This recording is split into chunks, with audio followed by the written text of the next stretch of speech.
Do not skip Lucia's banner, if you can, of course. You tell him, Eos. He's gone mad. Help me, proxies.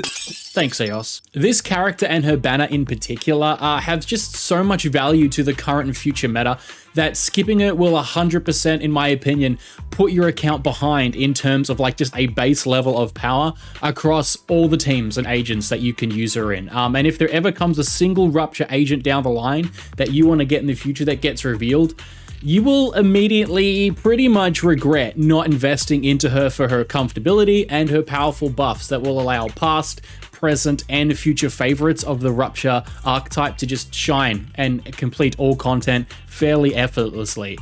I myself am going for Lucia because if playing Heya games for over 4 years has taught me, never skip a dedicated support. They always make my account overall 10 times better, basically instantly. Now, like Astra before her and Yuzu semi recently, she buffs an entire class so substantially that, yes, while you can easily skip over her, like if you can't afford to obtain her on her initial run, just like the other two agents prior, she's not a true favorite or just someone you just don't like. That's totally fair. But these three supports on people's accounts completely change how you interact with like every other unit in the entire game so far.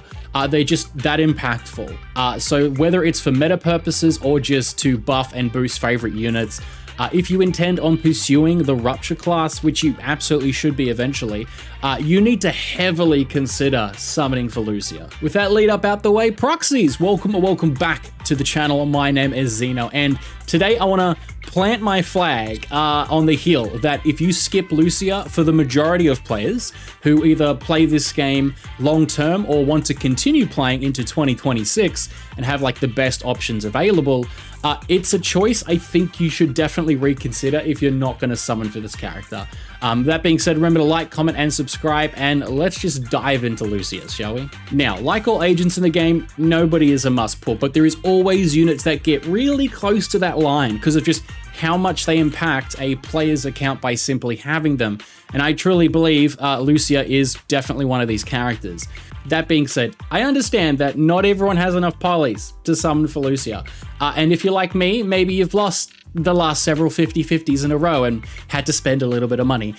So you better believe for the very select few people, I actually have a solution for those that need some extra help. So let me tell you about the sponsor of today's video, Lupa. I have personally used this service since 2024 for all of my Heya games from HSR to Genshin and now Zenless Zone Zero. Lupa offers you incredible discounts on top-up packs, including the monthly internet membership, and by simply entering your UID and selecting your server in the drop-down menu, you are simply seconds away from adding extra currency to your account safely, quickly, but more importantly, cheaply. Lupa gives you all the same in-game packs at a cheaper rate, allowing you to summon more often, all while being 100% secure.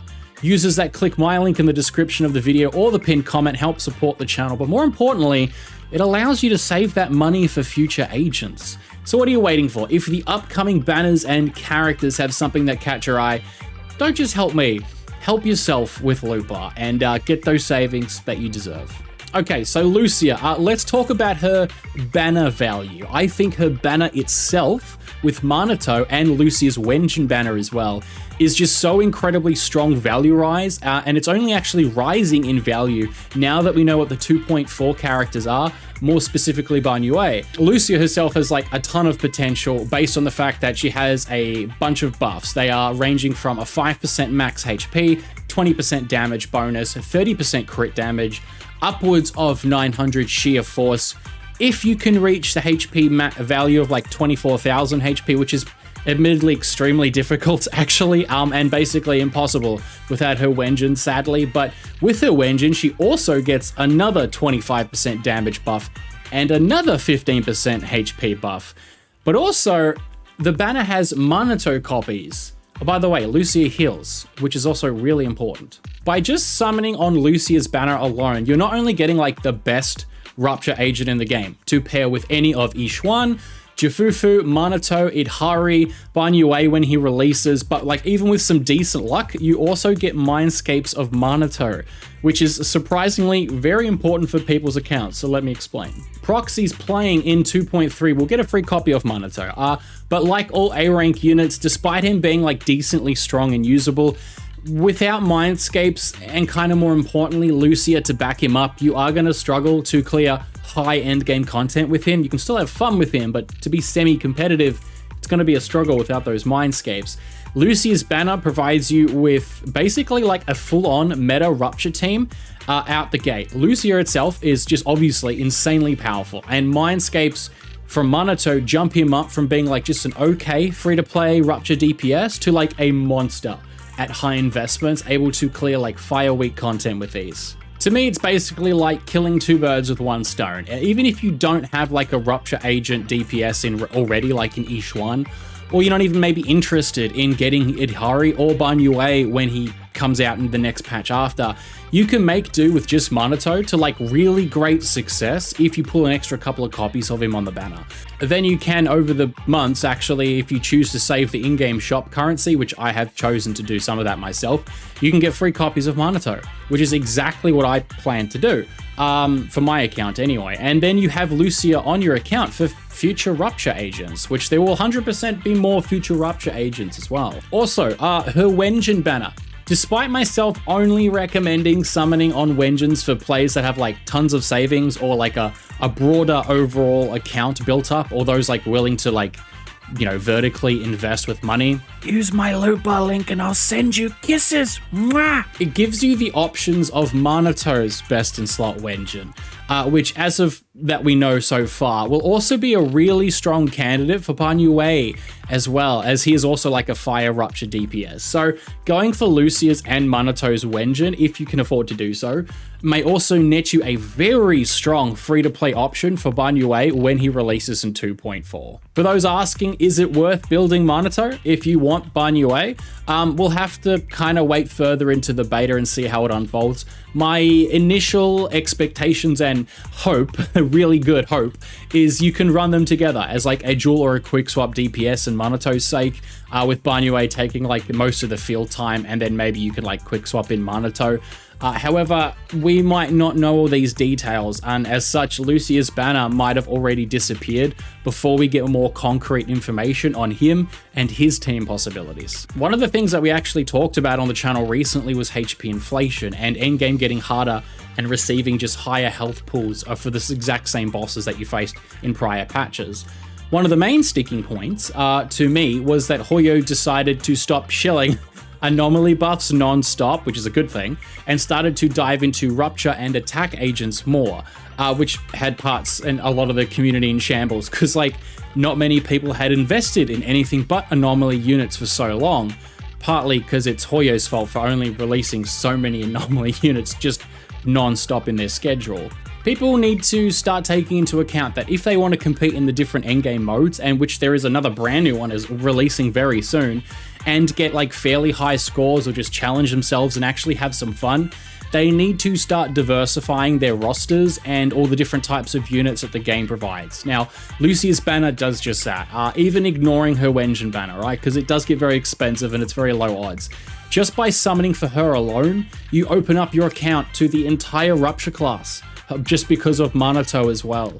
And you also just future-proof it for any Rupture agents down the line. This is very important if you choose to play the game fairly long-term and into 2026. I cannot stress this enough. Like, if you can afford to do so, please and heavily consider summoning for Lucia over the next 3 weeks. She will be a game changer for your account if you want to main any Rupture character at all, like in the future or at the moment. I look back at Astra and what she's accomplished over the last nearly year, and then Yuzu when she released a few patches ago, and I can confidently say that like, wow, my account is far different and far stronger simply because those units exist at a base free-to-play level for me. I have vertically invested into like other types of units, like DPS units. I recently just got Trigger's M1 just like because I want to, you know, heavily invest into like Silver Soldier Ambi's team. But my Astra and Yuzu are both M0 rocking like free-to-play A rank engines. but they crush content with the power that they give to my teams, and more importantly, my favorite units.